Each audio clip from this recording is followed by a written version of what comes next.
Sister எந்த ஒரு வீடியோவும் டெலீட் பண்ணக்கூடாது சிஸ்டர். யூடியூப் பொறுத்த வரைக்கும் எந்த வீடியோ டெலீட் பண்ணாதீங்க, அதுக்கு அப்புறம் வியூஸ் கொடுக்க மாட்டான்னு பார்த்துக்கோங்க. ஓகே ஓகே டிஎஸ்கே அண்ணா, ஓகே ஓகே கண்டிப்பாக அண்ணா. ஓகே ஓகே அண்ணா, ஓகே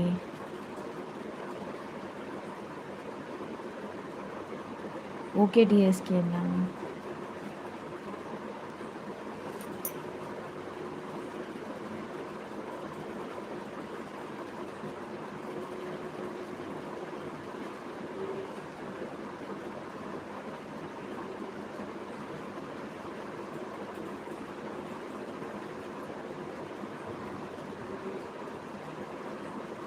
ஒரு வாட்டி அப்லோட் பண்ணிட்டீங்களா, அதோட விட்டுடுங்க சிஸ்டர். அதில் என்ன நடந்தாலும் கண்டுக்காதீங்க.